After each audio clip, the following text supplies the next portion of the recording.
now we have another very exciting talk.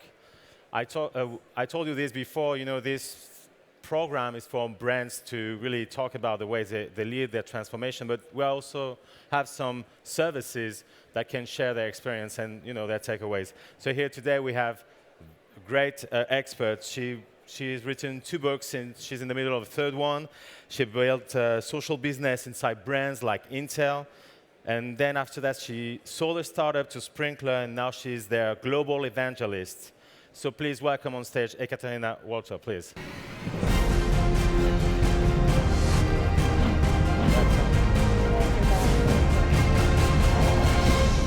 Hi, everybody. So we talk about visual storytelling. It's actually quite serendipitous because my co-author and I of my second book, Power Visual Storytelling, Jessica, where are you? Right there. My co-author and I met 2 years ago as we were speaking at LeWeb', and we were both on the brand side then. And that's where sort of the idea of writing this book was born. So we're bringing it the full circle today. So really, it's an honor for us to be here and talk to you again. So let's talk visual storytelling. An ultimate marketer's dilemma and challenge is this.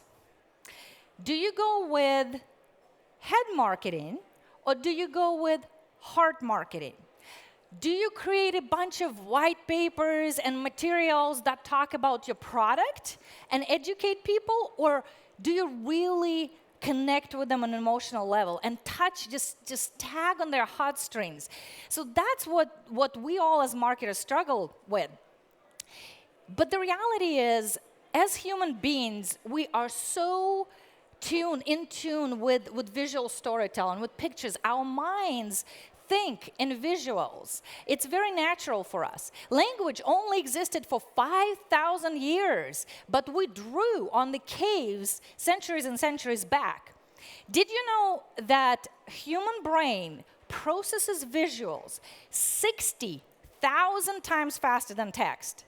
60,000 times. 90% of information that comes to our brain is processed through visuals. So we're very, very visually oriented creatures. And with the world the way it is right now, with a lot of noise in it, that's a very good advantage. So we all know that the picture is worth 1,000 words. But the reason why pictures and images are so powerful is because they speak to the heart.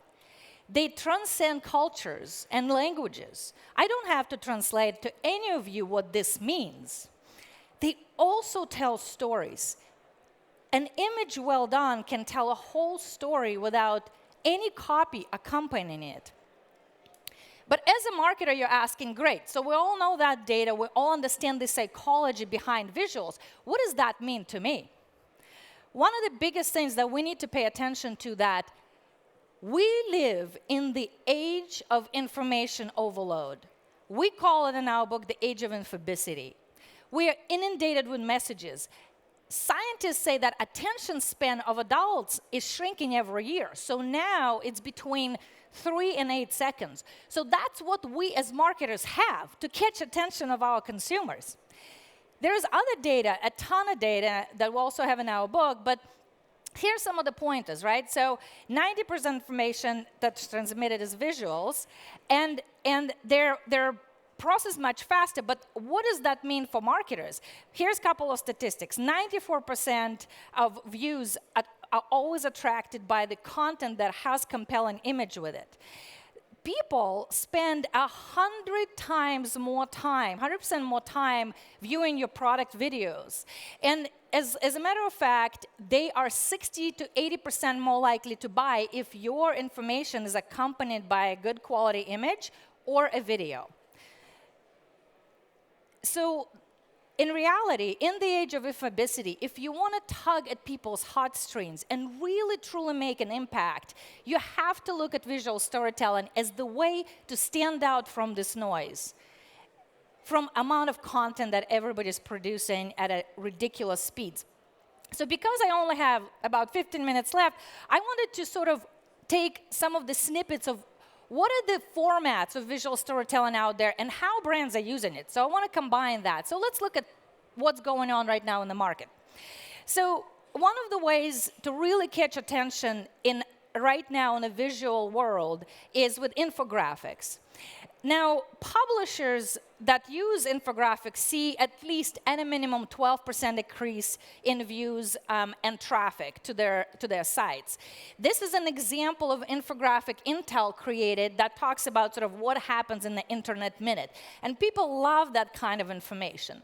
So being on the B2B side and a B2B brand for a long time, right, our challenge is how do we make information sexy? This is the best way to do it.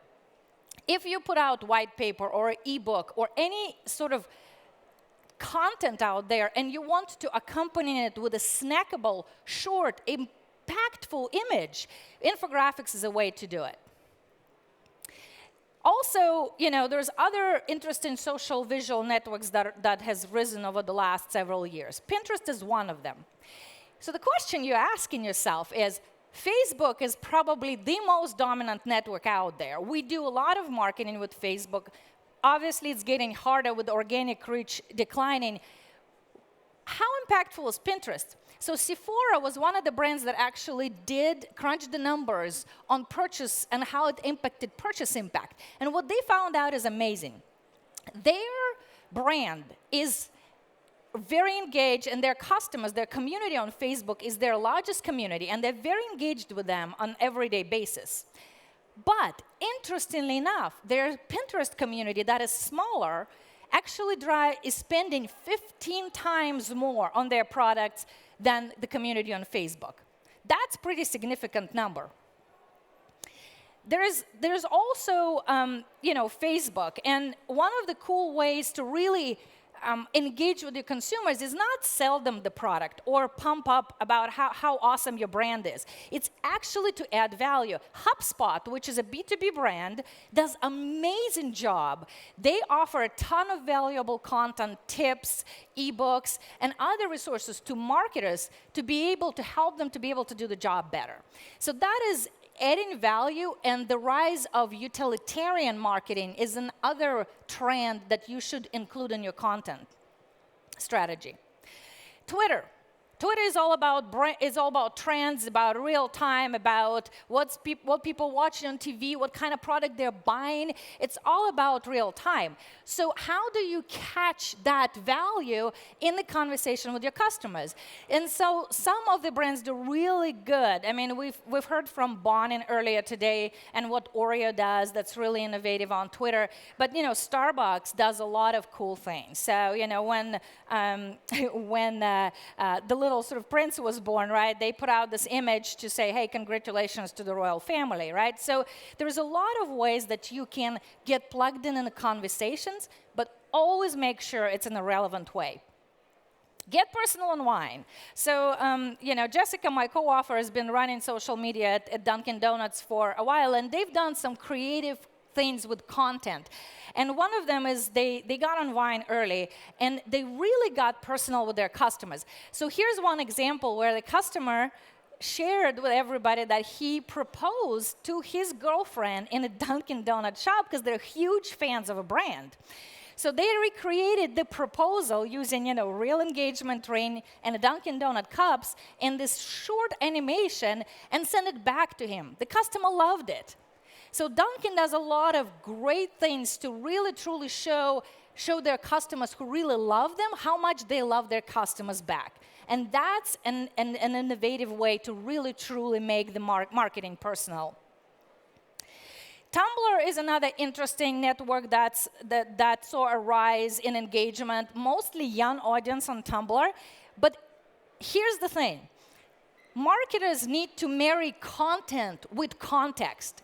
And one of the things that, one of the sort of meanings of that is you need to stay relevant and stay with the format of your content that's specifically relevant for a particular network. So Tumblr is highly popular for sort of short animated GIFs that you can use to either, create awareness around your brand or something utility-wise like this, or smaller business that, for example, produces different locks and keys, can do an animation like this, very short, very quick, that in an instant sells or convinces their customers why their product might be the best. Or you can just plain have fun with it. Like, for example, this snippet from a media, so it was on Fox News, where this unfortunate thing happened, and you can have fun with it, though I don't think this particular person had a lot of fun with this experience.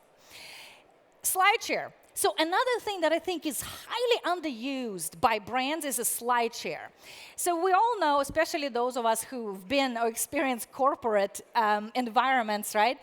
Dev by PowerPoint. You know, there's a lot of presentations. If it's not a presentation, it's not an idea that will be, sold to the management. But because of that mentality, C-suite and executives use SlideShare as a best tool to search and find the most relevant information to them. Because they're used to thinking in presentations, and you can upload videos on SlideShare too, it becomes a great lead generation tool. SlideShare actually was acquired by LinkedIn, which is another big reason why you should look at it, but they have this amazing lead generation function. That's great. If you put a free presentation on SlideShare explaining a topic, in this case, for example, there's a presentation we created that talks about the age of advocacy, and we put the statistics information out there that was really hard to find before in one PowerPoint, in one presentation. And what we did is we built in the lead generation form that said, if you would like to talk to us, if we can talk to you a little bit more about advocacy and add any sort of value, leave your information.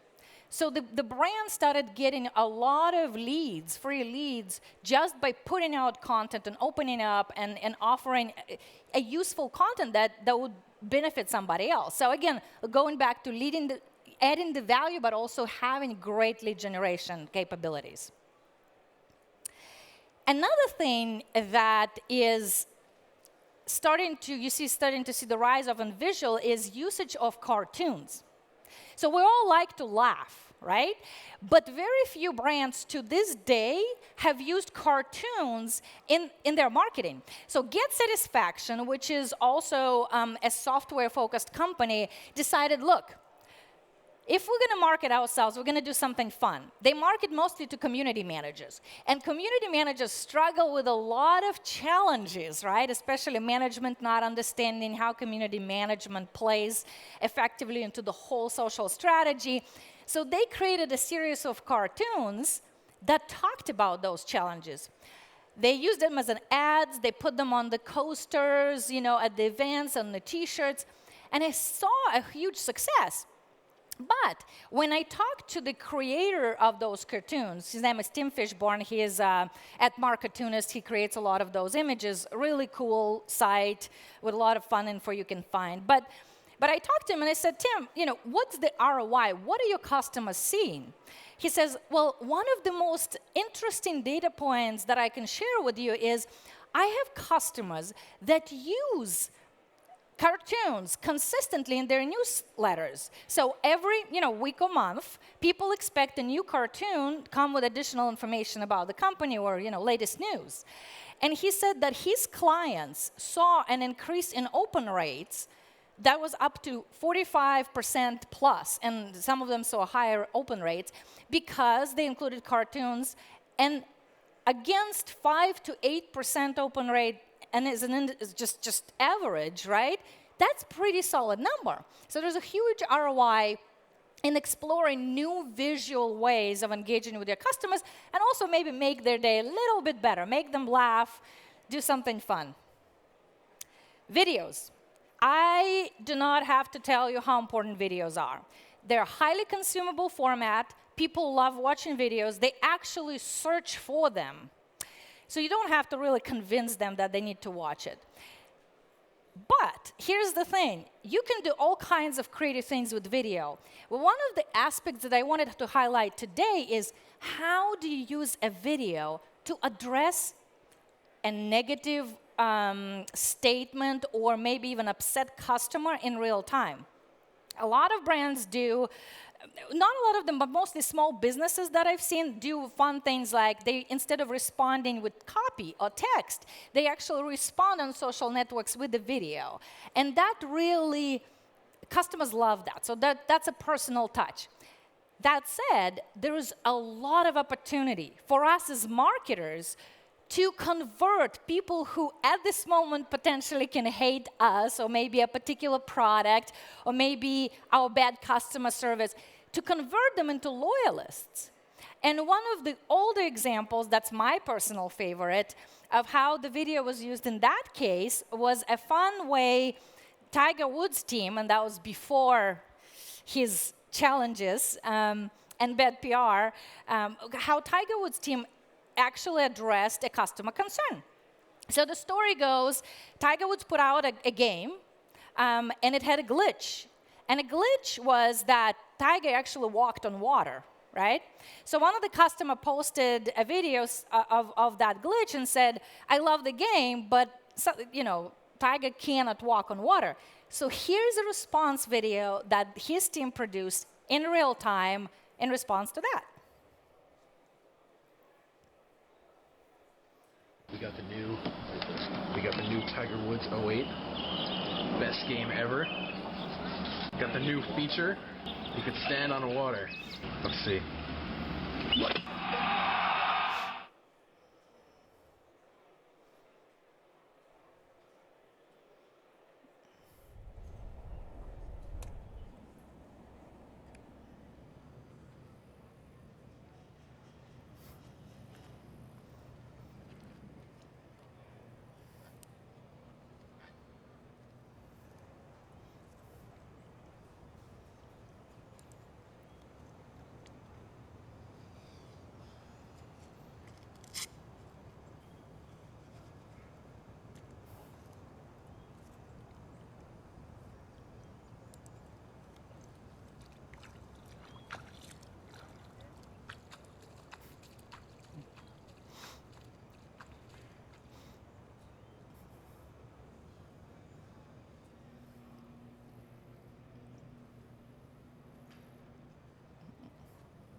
Pretty brilliant, right? I mean, we all know it was a glitch. Come on. But just kind of making fun of yourself as a brand, putting it under a different sort of light and saying, okay, fine.